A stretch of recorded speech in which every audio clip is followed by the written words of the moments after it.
Vamos a continuar este tema 10 sobre estado límite de servicio de fisuración, ahora con el apartado 10.4, que corresponde al control de la fisuración sin cálculo directo, que es una opción que nos permite el código estructural y que de hecho será la opción que intentaremos hacer siempre en edificación, ¿de acuerdo? Porque simplifica mucho todo el proceso.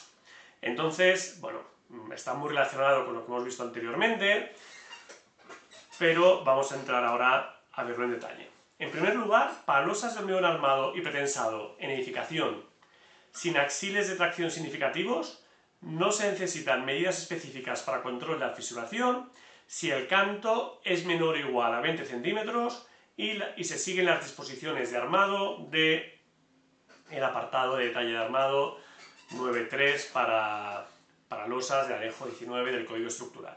Es decir, si vamos a losas macizas de canto 20 centímetros, directamente no hace falta que comprobemos fisuración en edificación, cumpliendo las disposiciones de armado que salen en la normativa.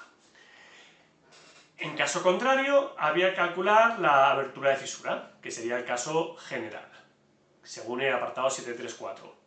Pero se puede simplificar lo que dice en este apartado siguiendo un formato de tablas, disponiendo armadura mínima que hemos visto anteriormente, es decir, asegurando la armadura mínima que venía por esta ecuación y cumpliendo lo que dicen las tablas que veremos a continuación.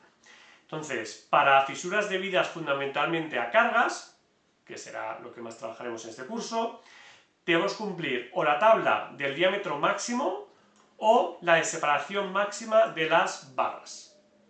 Entonces, aquí tenemos las tablas. Esta tabla de aquí hace referencia al diámetro máximo de las barras para el control de la fisuración, y esta de aquí, hay una rata normativa, pues sería la separación máxima de las barras para el control de la fisuración.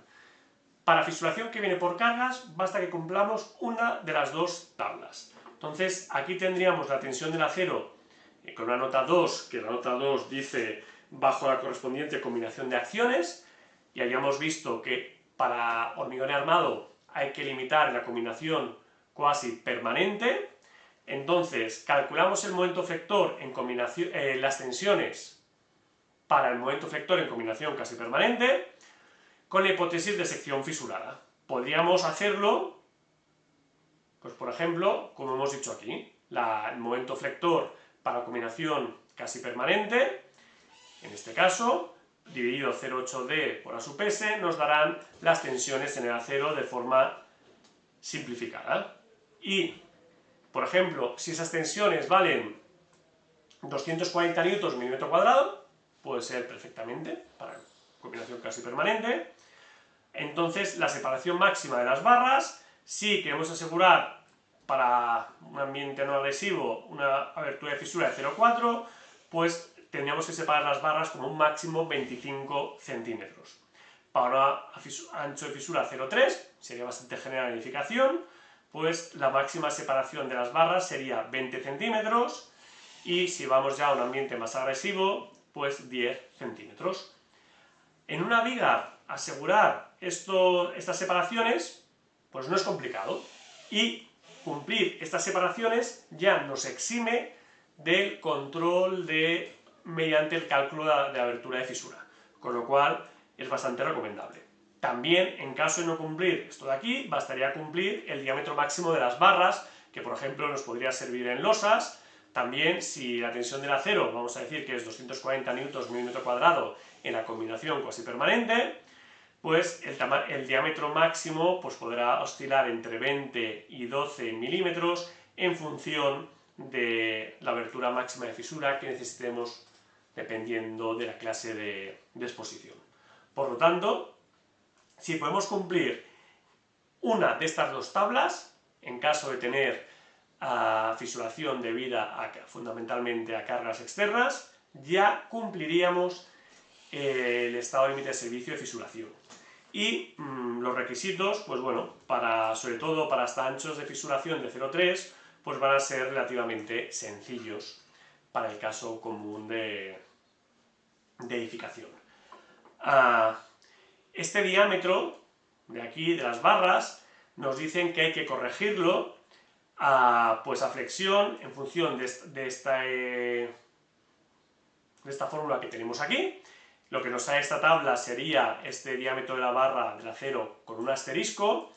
Entonces, en función de la resistencia a tracción eficaz en el momento que resiste, si es 2,9, pues directamente es este diámetro que sale aquí. Si es distinto de 2,9, pues habría que corregirlo ligeramente. Y también esta tabla está hecha para flexión simple. Si la flexión no es simple, pues habrá que corregirlo, es decir, si tenemos compresiones o tracciones, habrá que corregirlo con esta fórmula de aquí. En general, en hormigón armado, para casos habituales, no hace falta hacer esta corrección, ¿de acuerdo? Entonces, para edificación convencional, podemos ir directamente a este cuadro. Si tenemos pretensado, sí que habrá que corregir, o si tenemos hormigones de muy alta resistencia, sí que tendríamos que corregir en función de lo que dice aquí, o si tenemos tracciones, ¿vale? En general nosotros tomaremos directamente los valores de aquí o de aquí. Si las fisuras fueran debidas fundamentalmente a coacciones, pues la retracción, si está muy coaccionada, entonces hay que cumplir el diámetro máximo de la barra según la tabla de diámetro máximo de la barra, es decir, esta tabla de aquí, pero con la tensión del acero justo después de la fisuración, ¿de acuerdo? No la tensión del acero en la combinación casi permanente, sino la tensión del acero justo después de la fisuración, que podría ser menor, ¿de acuerdo? Sería menor. Bueno, pues cumpliendo esto de aquí y las cuantías mínimas que vienen del apartado 10.3, ya podríamos verificar el estado límite de servicio. Esto es una opción muy cómoda que nos da el código estructural. Las tablas anteriores provienen de, bueno, las he dibujado en estas figuras de aquí. Esta sería la tabla del diámetro máximo de la barra, esta tabla de aquí arriba, la A1972, y como veis hay unas parábolas un poco ajustadas para cuadrar los diámetros de las barras que tenemos, 25, 32, 40, 20, 16, 12, 10 por aquí, 8, 6 y 4. ¿De acuerdo? Entonces está ajustada, pero bueno, se ve que es una parábola. La separación máxima de barras, pues se ve claramente que es un efecto lineal. Entonces, sabiendo aquí la tensión del acero y sabiendo a cuánto limitamos en función de la clase de exposición, ya sea con las tablas o con estas figuras que os he puesto aquí, que es trazar las tablas nada más, pues podríamos tener la solución sin necesidad de entrar en el artículo 10.5.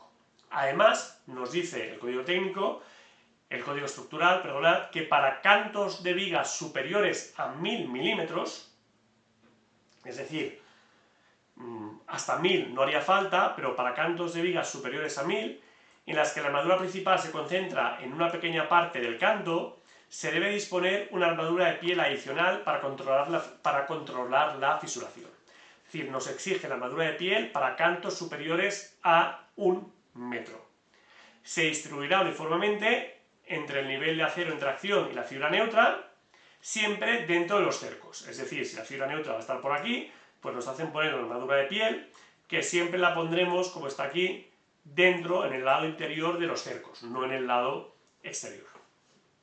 Y nos dice en la normativa cómo hay que calcular esta armadura, que hay que ir a la fórmula que hemos visto en el apartado 10.3 de cuantías mínimas de armadura, pues tomando K0,5, que normalmente varía entre 0,65 y 1, pues 0,5 tomemos como 0,5, y la tensión la limitemos a F sub K, y la separación y el diámetro en función de lo que nos diga esta tabla de aquí, de diámetro o separación.